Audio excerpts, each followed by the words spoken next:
Dobry den. Hello. How is everyone doing?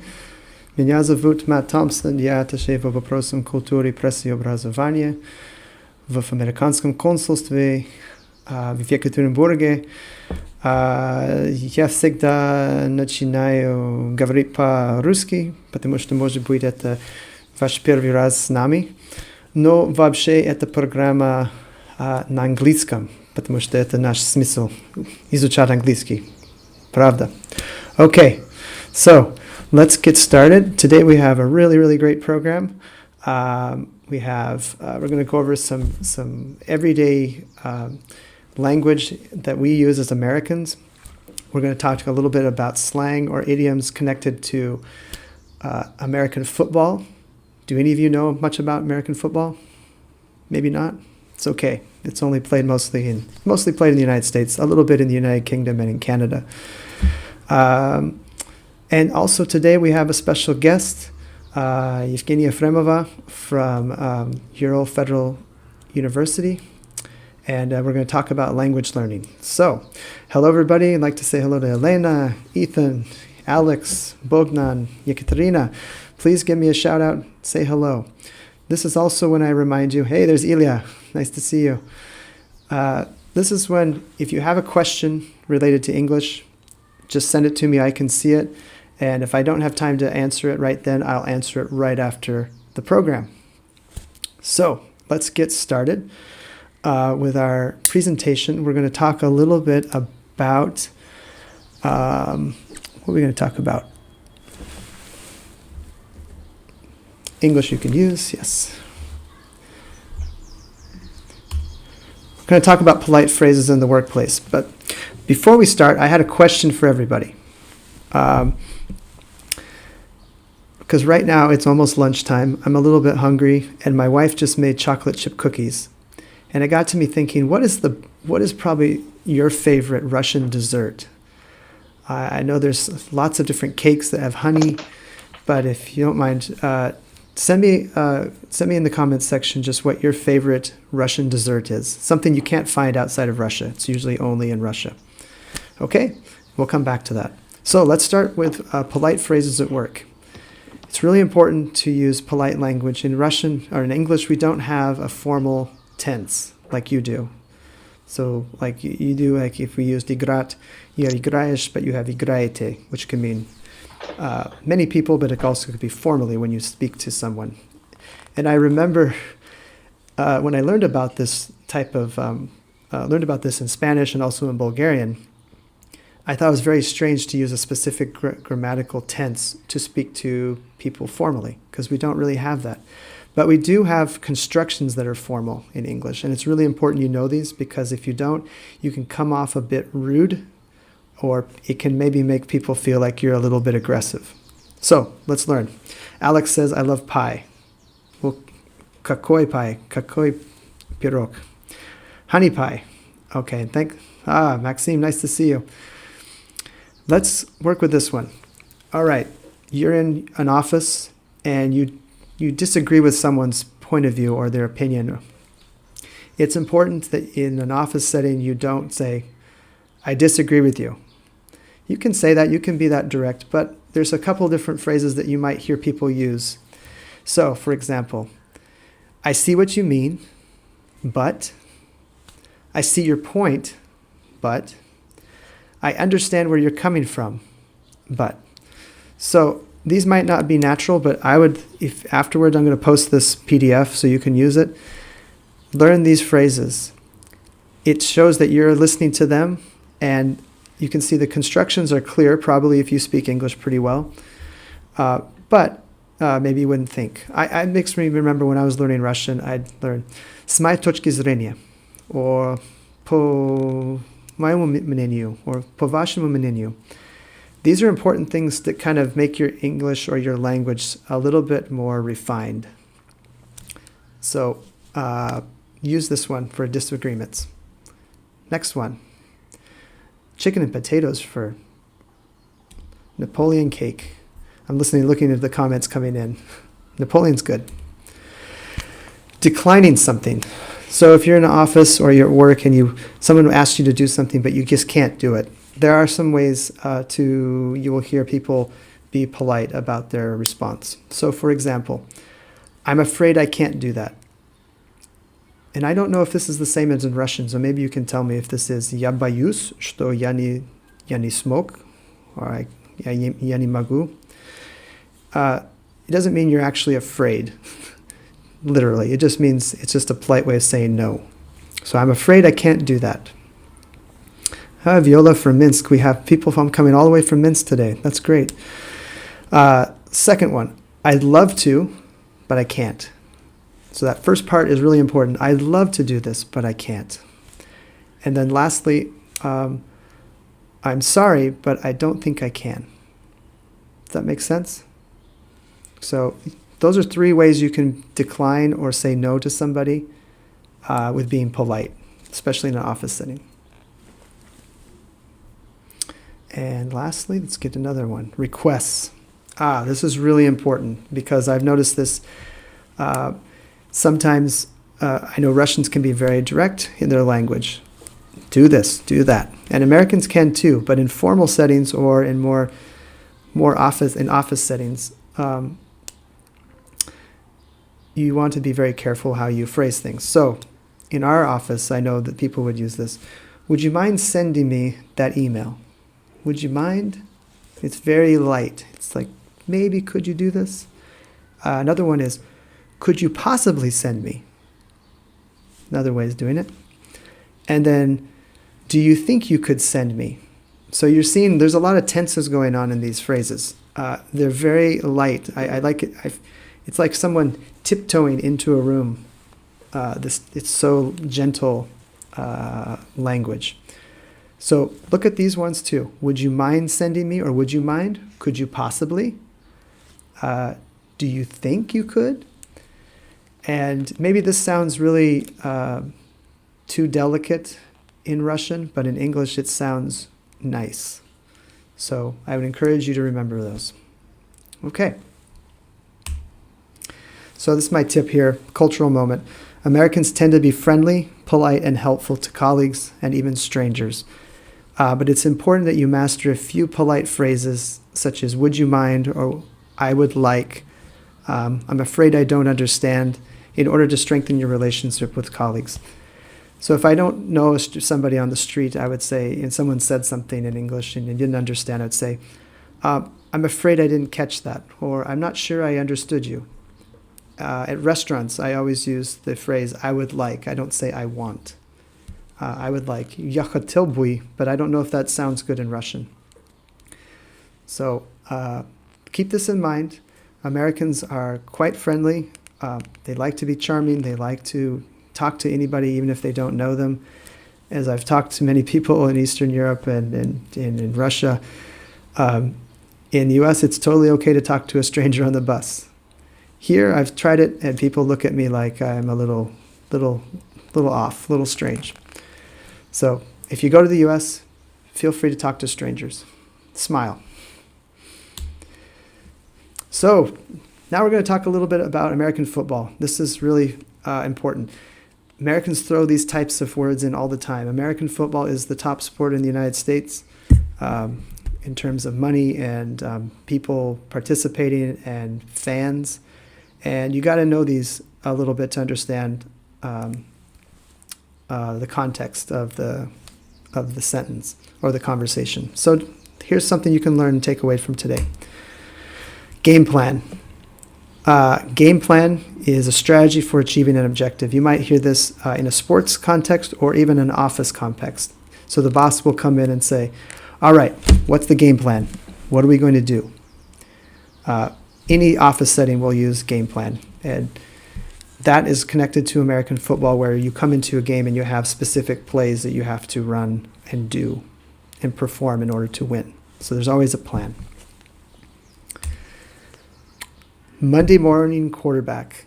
This is very specific reference, but you might hear it. It's for a person who second guesses decisions. So I will try to explain this really quickly. Monday morning quarterback means that all the games happened on Saturday and Sunday in the US. That's always on the weekend. And then on Monday morning, people talk about the game on Saturday and Sunday. And the people will say, well, that guy, the quarterback, he's one of the main positions. He should have did this, or he should have done that. He should have played better, or he should have made this decision. And so you're a second guesser. So I don't know how to say this in a more clear term. You question the decisions made by somebody, but after the fact, afterward. So this is a good one to know. Monday morning quarterback. If someone questions you, you can just say, "Oh, you're a Monday morning quarterback." Punt. This is a good one. It's very specific to football and I think rugby too. It means to delay or avoid addressing an issue. It means you don't want to make a decision. A punt is when you take the ball and you kick it to the other team, but in this context, it means like you're not going to take action. So the boss said, when are we going to get new computers? The employee said, when are you going to get new computers? The boss said, let me think about that. I'll make some calls. He punted the decision to somebody else. He didn't want to answer. So this is good. All right. Hail Mary. This has both a sports and religious connection. So Hail Mary is a reference to Mary, the mother of Jesus, and has some, I think it's connected to Catholicism here. It means the final long shot attempt taken when all your other attempts have failed. So you might see this in a movie where it says, all right, we have one last chance. Let's just throw a Hail Mary. And a Hail Mary in football means it's the last play of the game and you're going to throw the ball as far as you can in order to try to score to win the game. It's a very low probability that this will succeed. But people refer to it as a Hail Mary because you're kind of putting up a prayer. And if you want to learn more about it, you can look more about Hail Mary. But in this context, it means a last chance effort. So you might hear it in a movie, you might hear it in a TV show, but Americans might reference this. And last one, fumble. Fumble is when you have the ball in football and you get it taken away from you, and then the other team can get it. It means any kind of mistake, blunder, mishandling, ashipka. Just remember, fumble is ashipka. And you say, wow, you really fumbled fumbled away that program. That means you screwed up. You didn't do a good job. All right. So I want to get to some of these comments here before we get to our guest and our grammar. So we got the best cake is strawberry. Hello from Perm. I like different homemade sweet pastries. Okay. Sour cream cake. That sounds pretty good. Napoleon cake. Alex, chicken and potatoes. That's your favorite dessert? That's pastila яблочная без сахара. So that must be like an apple cake without sugar. Marshmallows. Constantine. All right. I liked marshmallows too. Are those marshmallows, are they Russian? I think there's another thing that's similar to pie. Okay. All right, so let's get to our last part here. I already gave you my tip. Over. It's a very confusing word. Sometimes it's obvious, but it can move around and change its function in a sentence. So it can be a preposition, it can be an adjective, or it can be an adverb. So let's look at over. I'm just going to give you a few examples. Over. Over means to be in a high position. The helicopter flew over Yekaterinburg. Yasna, right? Very easy. Over is over something. But let's go to a second. Over can mean more than. So, over 2 million people live in Yekaterinburg. It's a synonym for more than. Pretty easy so far? Yeah? Okay. Oh, nice. We have a nice comment from Kate. She says, really interesting. Good. Over can also mean during. Во время, I think, in Russian. I think it can change in Russian too, during. So I went to Perm over the weekend. Now, maybe my British colleagues will disagree how to, maybe they say on the weekend, but in my American mind, over the weekend sounds natural. Okay? And over can mean finished, like something. So the most famous one you probably know is game over. Game over, game finished. So when this pandemic is over, I will have a party. Does that make sense? So we can see how this one simple word, it's only 4 letters, can change incredibly just depending on context and how it's connected to other words. And the last one, over can equal feeling better or getting over something. I was mad about our canceled flight, but I got over it quickly. That's actually a true sentence because I was mad about our plans to go to Switzerland about this time right now in June. Got canceled because of the pandemic, but I got over it because I'm healthy. We're all safe. And we got Nikolai. No, it's about 1.5 million. Yekaterinburg is 1.5 million. Thank you. About the correction. Thank you. Then that means that over 1.5 million people live in Yekaterinburg. All right. So now I want to bring, Alex, I'm going to get to your question in a second, but now we have a special guest, and I'm going to unmute her mic. Oops. There we Hello. go. There you are. Hello, Evgenia. Hi, Matt. Hi, everyone. Can you hear me well? Yeah, I think we can hear you without the putting it up. I think it's fine. So I'd like to introduce Evgeniey Efremova. She is a researcher at the Brain Lab at Ural Federal University here in Yekaterinburg. She's also the academic director at Global Ambassador, which is a academic advising service. So if you need to know how to study abroad, they provide those services. And I invited Evgenia on today because, one, she's an excellent English speaker, one of the best I've met here in Russia, and she's also spent time studying in the United States, and also she studies how to learn. So I thought this might be helpful for everybody. So thank you for joining us. Thank you for inviting. I'm very happy to be here with you today. So tell us, first of all, what you do at URFU, what kind of research you're doing right now, and how it's related to language learning, possibly. Okay. So actually, a couple of years ago, when I was teaching such courses as TOEFL, GRE, and also advanced English, I observed that people learn English at a very different pace, especially when it comes to learning some of the advanced things like academic English. And I started learning how brain learns English, how brain learns foreign languages, and that led me to Harvard. And so there I was looking into the neuroscience of language learning. And just to put it short, what I do now, I study 2 things. First of all, I study motivation and how motivation affects language learning, actually, how to discover your motivation and whether or not that will impact how quickly you learn.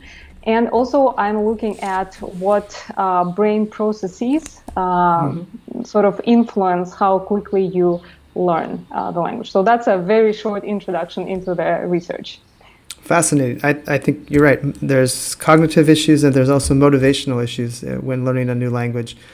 I will share with everybody that I took 3 years of Spanish in high school, and by the end I could barely say a word because it was not meaningful to me.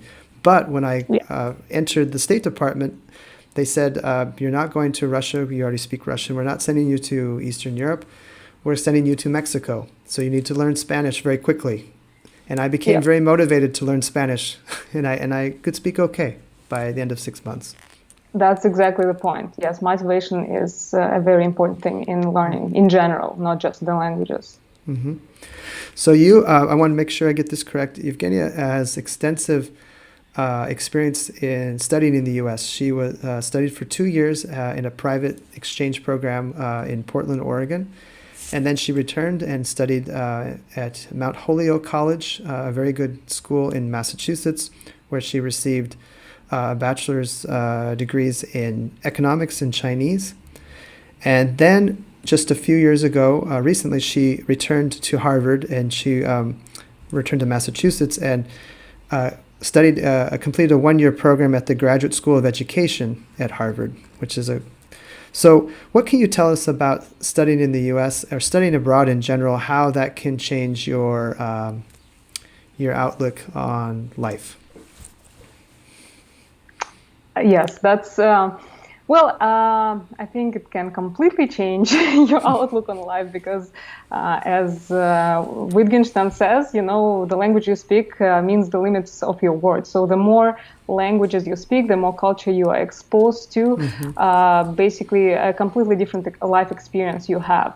And so, first of all, I think that studying abroad is a very meaningful experience in terms of discovering who you are in general, what your culture is like, because it allows you to look at your culture in perspective. It really allows you to discover the diversity of the world when you live. So I've lived with different families, for example, and through this experience, I learned a lot about the culture of the United States. I learned a lot about how people think, because I think that's a very important point in learning the language. You can't really speak English unless you understand how people of that culture think, what they live with. So that was very important. It also it creates an instant motivation to learn the language. So when you immerse with the culture, that motivation that you were looking for in Russia, for example, it is created, and you try to find various ways, and by trial and error, you learn the language, and as a result, you create opportunities. You create opportunities for expanding your, discovering what you are interested in, right? Because English is a tool, and you are able to acquire more information. You are able to learn more perspective. You have better career opportunities because English is essential these days, no matter where you go. So, it's basically the world is yours with when you can speak the English language, and most importantly, when you can understand cross-cultural differences and when you can talk to people of different backgrounds. I think that's essential these days. Absolutely. I learn that in Russian every day. Sometimes I will say things and people look at me strange, and then I'll rephrase it and they understand. Because you can speak English, but if you can't really, if you don't know the culture behind, and you cannot adjust the language so that you find that common, you can find that common language with people from the US or from the UK, what's the point of speaking English? So English goes hand in hand with the culture. That's my belief. I have a funny story to share with you, my mistakes in Russian. I was in the park recently, and I was with my family, and they used the bathroom, the public bathroom, and there was only one. So they went inside, and I waited outside, and a young boy came up with his father, and I could tell he was going to go and try to get into the bathroom. So I said, "Извините, пожалуйста, есть люди внутри, есть люди." And he looked at me funny. And then he tried to open it, and I said, "Нет, нет, нет, есть, люди." And then his father goes, "Занято." And I realized I should have said occupied. In English, if you say someone's there, it makes sense, but in Russian it didn't. So I got a good lesson too. Занят means occupied room. I wanted to comment on your class today and how you expose us to the cultural aspects of language. I think, speaking those idioms and how to be polite. I think that's super important because I had to learn this again by trial and error. And in my family, my host mother would ask me, "Would you like some gum?" And coming from this Russian background where we are very direct, I would usually say yes. And she would turn around and she would correct me and say, "Yes, please," so that you have to be polite. And so it's very important, because otherwise people will really think that you may be quite rude, because there is all this cross-cultural aspects. Yeah. Yep. So Alex, our audience wanted to ask you, I think, is it true that you can learn a local language in 1 year on the spot if you went there? Is that true, do you think? I think it really depends on, that's a very good question. First of all, it's very individual. It also depends on the background and what is the foundation. Do you have any foundation of English? So if you do come with at least some knowledge of English, I think in 1 year, you are able to acquire at least some you can become very fluent in colloquial language, in those everyday language, but I doubt that 1 year is enough to become proficient in English for studies, for example. So yes, I think that there is a certain extent to what you can acquire English and feel quite comfortable. So that's a good question. I could say, good Roman, good afternoon. I really want to learn to speak English as your guest on the studio. Well, maybe we can get Roman on. I think he was in the U.S. recently. So lastly, I'm going to ask you just kind of a fun question. What's a food that you really miss that you had in the U.S. that's not available now in Russia or, in other parts of the world? It's usually just found. And you spent a lot of time in Massachusetts, so maybe it's something specific to that area. Yes, I really love clam chowder, and I'm not sure if there is such dish in Russia. Well, I haven't tried, at least. So it's a kind of thick soup made of seafood, so I love that. And my love also is pumpkin pie. I love pumpkin pie, and it's not, for me, it's not just the Thanksgiving dish. I would eat it every single day, and it's a fairly healthy dessert, so I love that. Yeah. There's a crazy idea, it's probably floating around the internet, open a restaurant in the U.S. that would serve Thanksgiving food every day. So if you were missing Thanksgiving and you wanted it in June, you could have it, but no one's made it yet. Yeah. Pumpkin pie, I should add. Pumpkin pie is usually served at Thanksgiving or Christmas time. Yeah. You can make it at other times, but usually people don't. So it's a holiday. Yeah. We have a couple other questions here. Someone wants to do a friend request, but I'll let them do that later. Lastly, before we go, what advice do you have based on research, based on your experience? What advice do you give to people who want to kind of take their English to the next level? Because right now everybody understands us, but they want to make sure they want to keep improving. What would you recommend? Yes, actually, as I was preparing for this broadcast, I wrote a couple of things. So I think I really believe, based on my research, I think that the first thing that you have to do is discover your motivation or create the motivation. We have to understand that English is a tool to achieve something. So are you going to study abroad? Are you learning English to talk to other people? Are you learning English to actually, maybe you do yoga class in English and access information? So think about what opportunities you want to create for yourself with the English language. That will help you actually understand what kind of English you need to learn, and it will help you discover the resources that you will be instantly interested in. So I think that discovering resources that are level appropriate and are of interest to you is very important. Next, I also think that English for learning should be systematic. It should be less, so you don't have to spend 2 hours per day, but 20 minutes per day doing your favorite thing, but doing it systematically every other day will really make will help you progress much faster.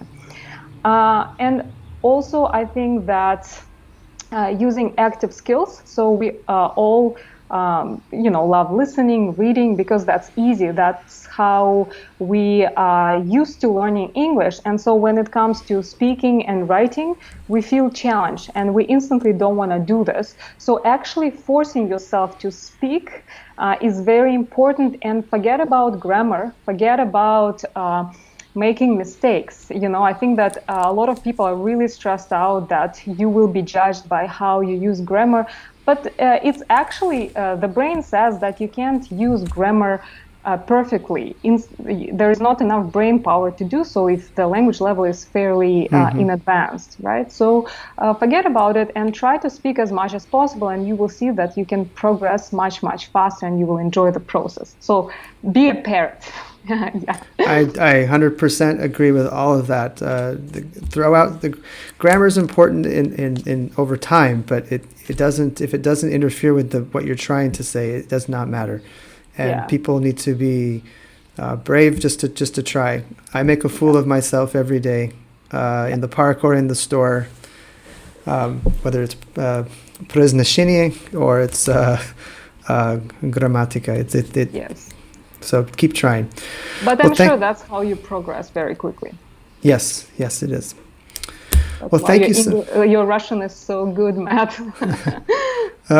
It depends on the topic, but thank you. Yes. Sometimes I get a little lost.